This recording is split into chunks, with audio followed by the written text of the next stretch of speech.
అనపేక్ష శుచిర్దక్ష ఉదాసీన గతవ్యతః సర్వారంభ పరిత్యాగి సర్వారంభ పరిత్యాగి యో మద్భక్త సమే ప్రియః. ఓం శ్రీ సాయిరాం.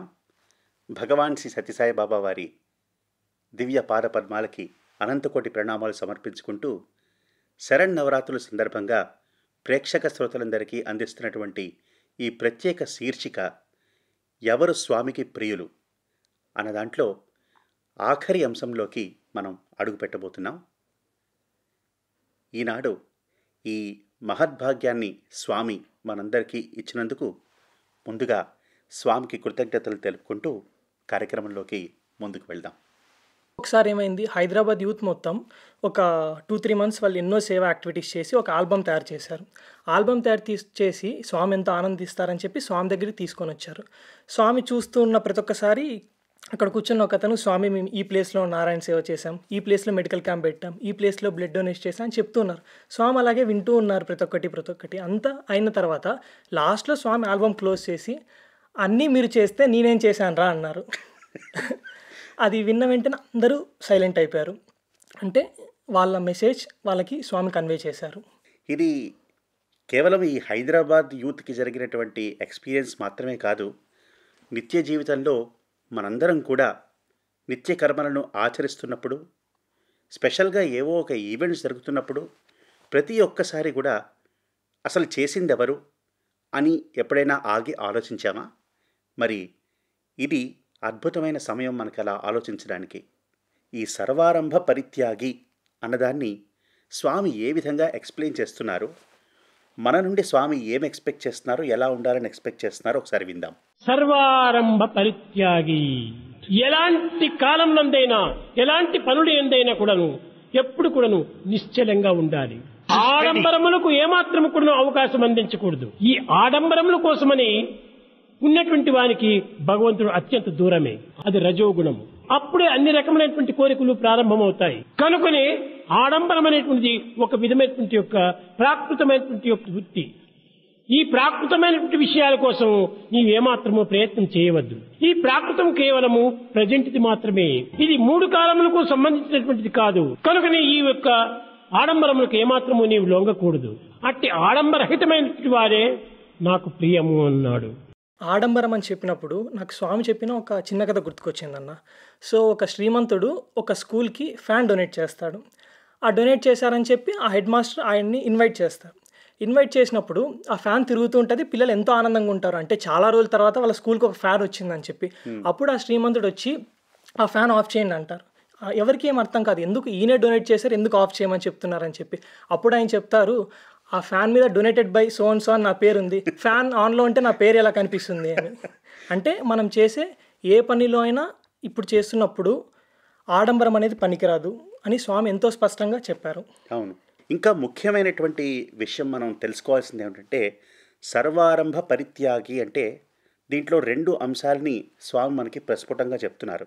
ఒకటి, చేసిన ప్రతిదీ దాంట్లో కూడా ఇప్పుడు తామరాకు మీద నీటి బొట్టు ఎలా ఉంటుందో అది అలా నిలిచి ఉంటుంది, కానీ దానికి అంటుకోదు. సో ఆ విధంగా ప్రపంచంలో ఉంటూ మనం దానికి అంటుకోకుండా ఉండాలి అని స్వామి మనకి నిర్దేశిస్తున్నారు. ఒక్కసారి ఆలోచించి చూస్తే మనల్ని ఏమని పిలుస్తారు? హ్యూమన్ బీయింగ్స్ అంటారు. కానీ మనం లైఫ్లో ఈ భూమి మీదకి అడుగుపెట్టిన దగ్గర నుంచి బీయింగ్ దగ్గర నుంచి బికమింగ్ దాకా వెళ్ళిపోతున్నాం. ఏదో చెయ్యాలి, ఏదో అవ్వాలి అన్న ఒక ఆరాటంతో మనం మొదలు పెడుతున్నాం. దానం ఇవ్వాలి అనుకో, ఇప్పుడు నువ్వు చెప్పిన దాంట్లో ఎగ్జాంపుల్, ఎందుకు ఇవ్వాలి అని ఎప్పుడన్నా ఆలోచించావా? నాకు పేరు రావడానికి ఇవ్వాలా, లేకపోతే వాడికి సాయం చేయడానికి ఇవ్వాలా అన్న ఆలోచన మనలో రావాలి. అంతేకాకుండా సర్వారంభ పరిత్యాగి అంటే అదొక చాలా స్పెషల్ లక్షణం. ఒకవేళ ఇప్పుడు ఈ పేపర్ ఇక్కడ ఉన్నది స్వరూప్, ఆ పేపర్ ఉన్నది ఉన్నట్టుగా ఉన్నదానిలో ఆనందించేవాడు సర్వారంభ పరిత్యాగి. అరే ఇది సరిగ్గా లేదు, అది సరిగ్గా లేదు, నేను దానికన్నా బాగా చేయగలను అన్న ఆలోచన రాదంట అతనికి. సో స్వామి ఒక అనాలజీ చెప్తారన్న.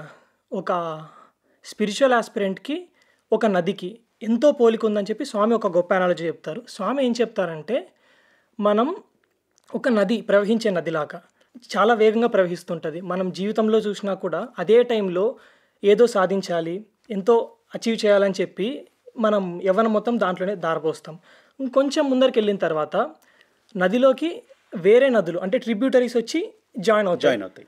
అదే సిచ్యువేషన్లో మన లైఫ్లో కూడా చూసుకుంటే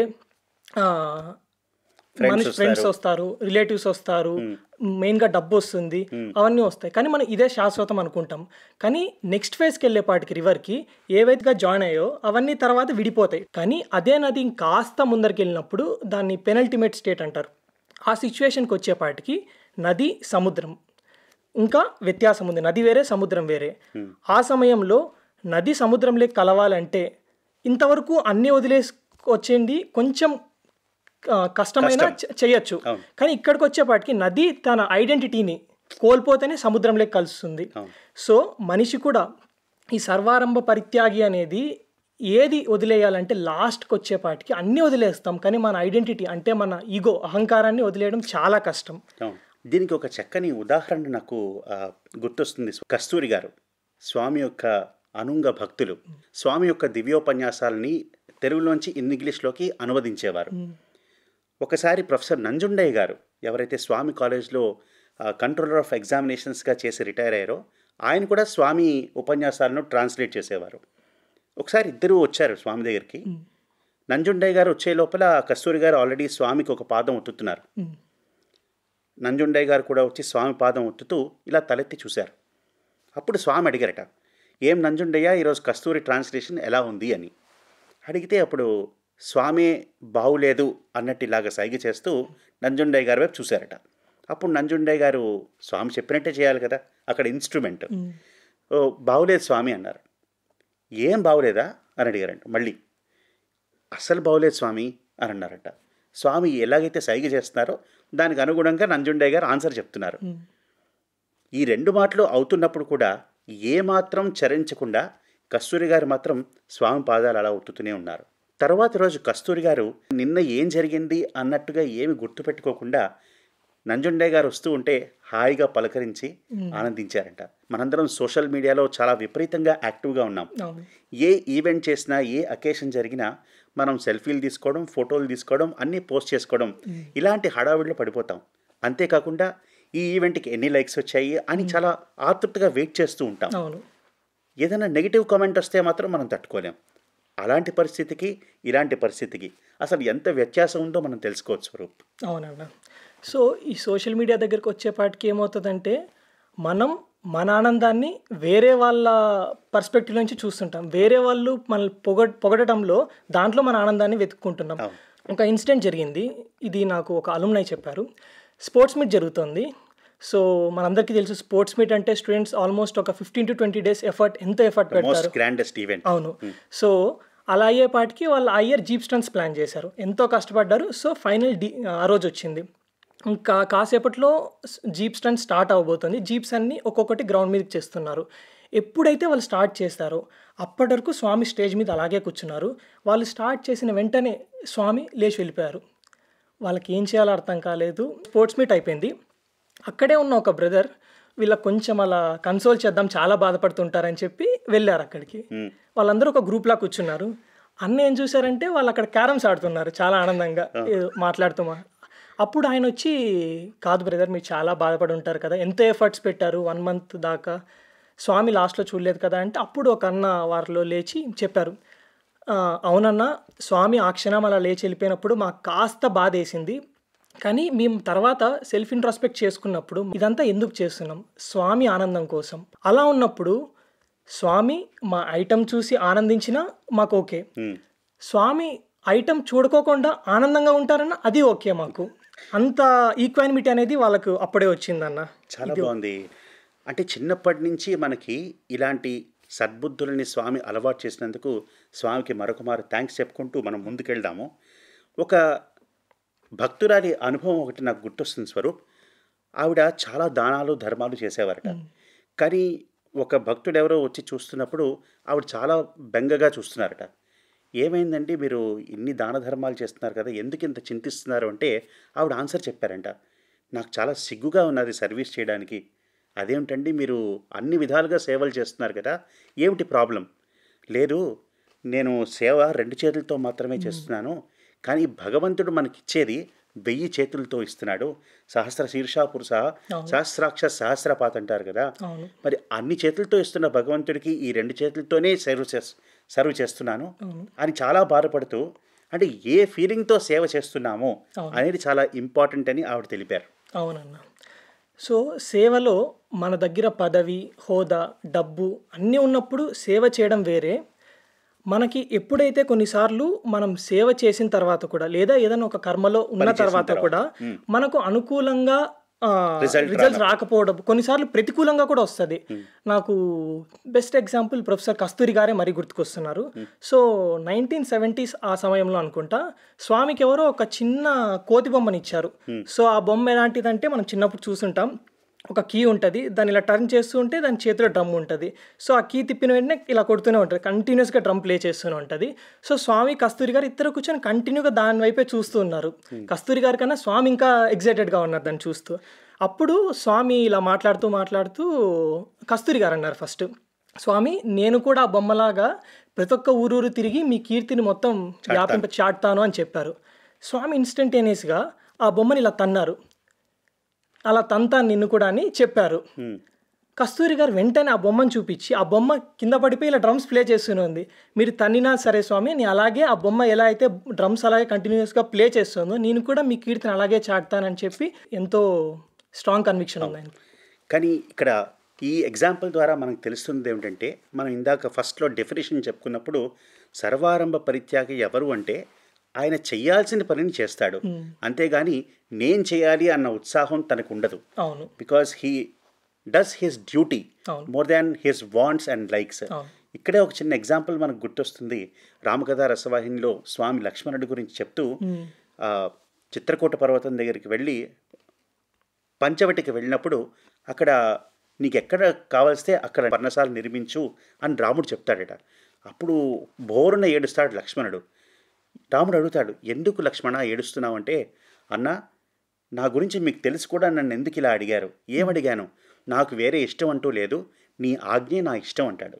సో ఆ విధంగా ఒక సర్వారంభ పరిత్యాగి చేస్తాడు అని మనకి స్వామి నిరూపించారు. వీటన్నింటికీ కారణం ఒక ఇంపార్టెంట్ ఫ్యాక్టర్ ఉంది, అది మన అహంకారం. నేను చేస్తున్నాను, నాకు ఇది కావాలి అన్న ఒక ధోరణి. ఆ అటాచ్మెంట్ నుంచి ఎలా మనం వెనక్కి రాగలం, ఎలా తొలగించుకోగలం అనేది స్వామి మన విద్యార్థులందరికీ ఒక చక్కని ఇన్సిడెంట్ ద్వారా చెప్పారు. అది బ్రదర్ సుధీంద్రన్ ద్వారా తెలుసుకుందాం.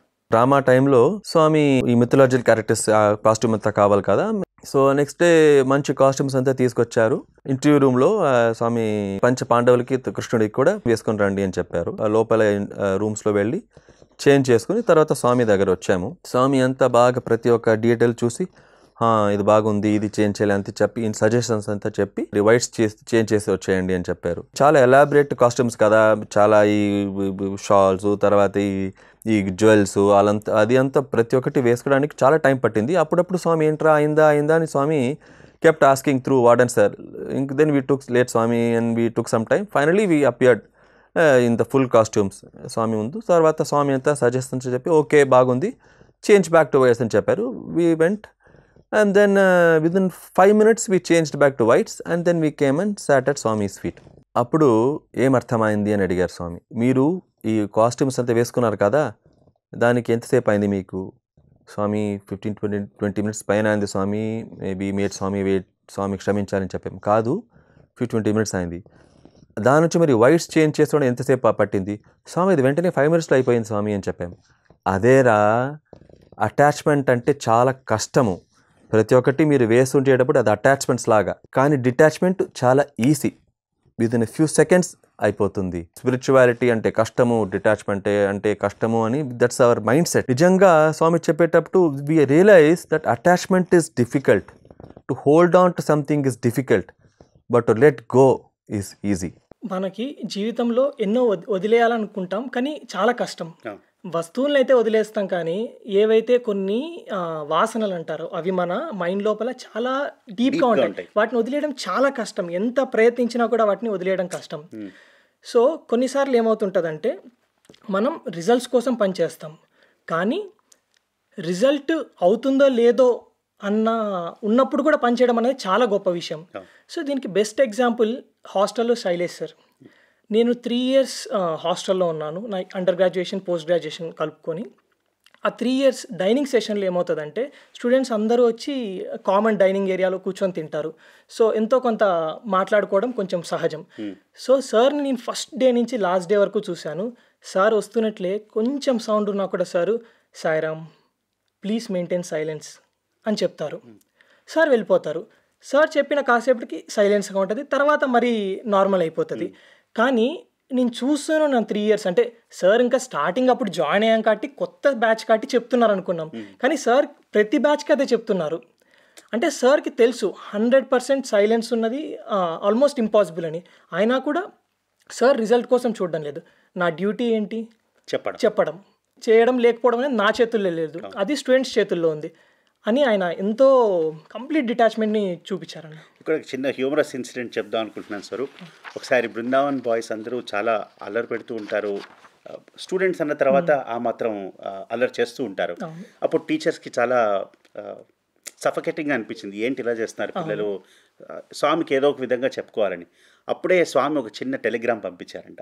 దాంట్లో ఒకే ఒక సెంటెన్స్ ఉన్నది, పిల్లలు కుక్కలు, చెప్పడం మీ ధర్మం, వినకపోతే వారి కర్మం. అంటే స్వామి ఏ విధంగా చిన్న చిన్న లెసన్స్ ద్వారా మనకి ఆ డిటాచ్మెంట్ అనేది అలవాటు చేస్తారో తెలుస్తుంది స్వరూప్. అవునన్నా. సో ఈ జర్నీ అనేది మనం ప్రాక్టికల్గా చూసుకుంటే ఎలా ఇంప్లిమెంట్ చేయాలని, ఇది ఒకే రోజు అవ్వదన్న, అది మాత్రం నిజం. సో ఎక్కడి నుంచి స్టార్ట్ అవ్వాలంటే ఫస్ట్ మనం మనకి చెప్పుకోవాలి. ఏది జరిగినా ఏది చేసినా స్వామి ఒక డిస్కోర్స్లో చెప్తారు, మీకు మంచి జరిగినా స్వామి ప్రసాదమే, చెడు జరిగినా అది స్వామి ప్రసాదమే.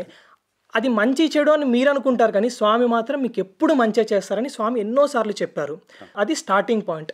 అక్కడ స్టార్ట్ చేసి మనం చేస్తున్నాం అనేది కాకుండా వర్క్కి నాకు సంబంధం లేదు, స్వామి నన్ను ఒక ఇన్స్ట్రుమెంట్గా యూజ్ చేస్తూ నా ద్వారా ఇది చేస్తున్నారు.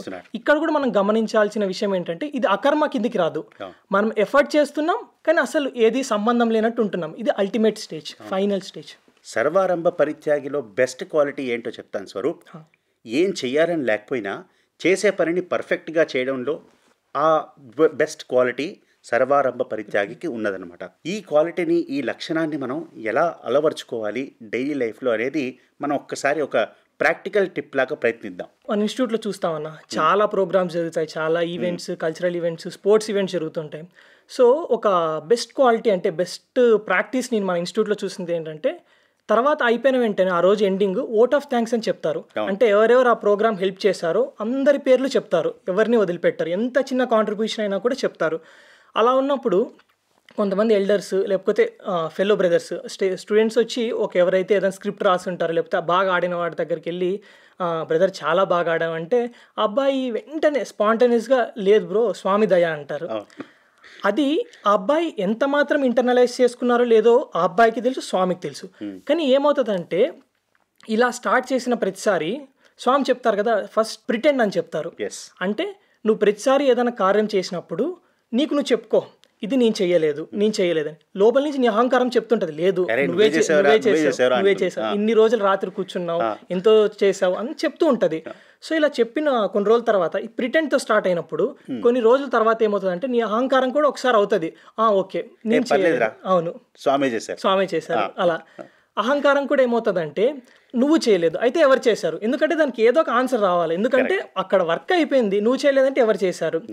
అలా కొన్ని రోజులు తర్వాత అయిన ఇలా సెల్ఫ్ ఇంట్రోస్పెక్షన్కి వెళ్తూ ఉంటే నేను చేయలేదు కానీ వర్క్ అయింది, ఎవరో నాతో చేయించారు, అది ఎవరు, నేను జస్ట్ ఇన్స్ట్రుమెంట్, ఎవరో చేశారు. కానీ ఫైనల్గా ప్రిటెండ్ టెండ్, ఇది 10 phase. ఎండింగ్ ఎలా ఉంటుందంటే నేను చేయలేదు, వర్క్ అయింది, ఎవరో చేశారు బదులు స్వామి చేశారు, మరి నేనేంటి, నేను జస్ట్ ఒక ఇన్స్ట్రుమెంట్ అన్న రియలైజేషన్కి వస్తామన్నా. కరెక్ట్. మన బాడీని ఫ్లూట్తో స్వామి కంపేర్ చేస్తూ రాధాకృష్ణ డ్రామాలో పిల్లలకి ఈ గైడెన్స్ ఇచ్చారు. అవును. ఈ 9 రంధ్రాలున్న ఈ తోలుతిత్తి ఆ ఫ్లూట్ లాగా తయారవ్వాలి అంటే అంత హాలోగా అవ్వాలి, మన అహంకారాన్ని మనం విడిచిపెట్టాలి అని స్వామి చక్కగా చెప్పారు. అవును. సో ఈ అహంకారాన్ని విడిచిపెట్టడానికి స్వామి యొక్క అద్భుతమైనటువంటి టిప్ ఇచ్చారు. ఏమిటి అంటే, నేను చేశాను అన్న ఒక థాట్ రాగానే we have to start thinking. ఈ యూనివర్స్ ఉంది, ఈ యూనివర్స్లో ఈ గ్యాలక్సీ ఎంత, ఈ గ్యాలక్సీలో ఈ సోలార్ సిస్టమ్ ఎంత, అవును. ఈ సోలార్ సిస్టంలో అర్త్ ఎంత, ఈ అర్త్లో ఈ కంట్రీ ఎంత, అవును. ఈ కంట్రీలో నీ ఊరెంత, ఈ ఊర్లో నీ ఇల్లు ఎంత, ఈ ఇంటిలో నువ్వెంత అవును. అన్న థాట్ని మనం డెవలప్ చేసుకోగలిగితే ప్రతిసారి నేను చేశాను అంటే అప్పుడు ఆ థాట్ మనకి మళ్ళీ వస్తుంది, నువ్వెంతరా. అవును. సో ఇది ఇలాగే వెళ్తూ ఉంటే మనం లాస్ట్లో ఒక అల్టిమేట్ స్టేట్ అంటారన్న దాన్ని. సో ఆ స్టేట్కి వచ్చేపాటికి ఏమవుతుందంటే పని వేరే, పని చేస్తున్నవాడు వేరే కాదు, రెండు ఒకటి అయిపోతారు. ఇంగ్లీష్లో అయితే దీన్ని స్టేట్ ఆఫ్ ఫ్లో అంటారు. ఇదే దానికి సంస్కృతంలో అయితే ఏకాగ్ర చిత్త అంటారు. దీనికి బెస్ట్ ఎగ్జాంపుల్ మరి స్వామి అన్న. సో మనం చూస్తూ ఉంటాం, స్వామి వాటర్ ప్రాజెక్ట్ కానీ, హాస్పిటల్స్ కానీ, ఎడ్యుకేషనల్ ఇన్స్టిట్యూషన్స్ కానీ, అంతెందుకు ఒక ప్రైమరీ స్కూల్ అబ్బాయితో మాట్లాడుతున్నప్పుడు కూడా స్వామి ఎంత అటెన్షన్ ఇస్తారంటే ఆ అబ్బాయి మీదకి, అంటే ఆ అబ్బాయికి ఎలాంటి ఫీలింగ్ వస్తుందంటే స్వామి అవతారం నా కోసమే వచ్చారన్నంత ఫీలింగ్ వస్తుంది. ఎందుకంటే స్వామి 100% అటెన్షన్ ఆ అబ్బాయి మీద పెడతారు. అలా అయిన తర్వాత ఎప్పుడైతే ఆ ప్రాజెక్ట్ కానీ లేదా ఆ పని కానీ అయిపోతే స్వామి దాని గురించి మరి ఎప్పుడూ మాట్లాడరు. సో ఇక్కడ తేడా ఏంటంటే స్వామి ఎప్పుడూ ఆ స్టేట్లో ఉంటారు, మనం అప్పుడప్పుడు వెళ్ళి వస్తూ ఉంటాం. మనం ఈ టెంపరీ దాన్ని పర్మనెంట్గా ఎలా చేసుకోవాలనే దాంట్లో మన సాధన అనేది చాలా ఉపయోగపడుతుంది. అనపేక్ష నుంచి ప్రారంభమైంది మన జర్నీ, మన సాధన. అనపేక్షలో మనం ప్రయత్నిస్తున్నాం, మనం చేసిన పనికి ఫలాపేక్ష లేకుండా చెయ్యాలి అని. చివరిగా అన్ని స్టేట్స్ దాటుకొని వచ్చేసరికి చివరిగా మనం ఏమీ ఆశించలేని స్టేట్కి వెళ్తున్నాం. త్యాగే నైకే అమృతత్వ మానసుహు అన్నది ఈ మొత్తం సాధనలో అండర్ కరెంట్. త్యాగం చేయాల్సింది ఏదో కాదు, మన అహంకారాన్ని అన్న ఒక అద్భుతమైనటువంటి లెసన్ మనకి ఈ సాధన నేర్పిస్తుంది. ఈ 1 వీక్ పాటు ఈ అనపేక్ష, సుచిద్దక్ష ఈ శ్లోకం ద్వారా స్వామి ఇచ్చినటువంటి ఈ 6 గుణాలని మనం డెవలప్ చేసుకోవాలి అన్న ఒక థాట్ని మనకిచ్చినందుకు స్వామికి కృతజ్ఞతలు తెలుపుకుంటున్నాము. అలాగే ప్రేక్షక శ్రోతలందరికీ కూడా ఈ కార్యక్రమం ఉపయోగపడుతుంది అని మనసారా భావిస్తున్నాము. నిత్య జీవితంలో ఈ 6 లక్షణాలని కొంచెమైనా మనం పాటించే ప్రయత్నం చేస్తూ స్వామికి మరింత చేరువయ్యి స్వామికి మనం ప్రియులు అవుదామని మనసారా కోరుకుంటూ ఈ కార్యక్రమాన్ని ఇంతటితో ముగిద్దాం.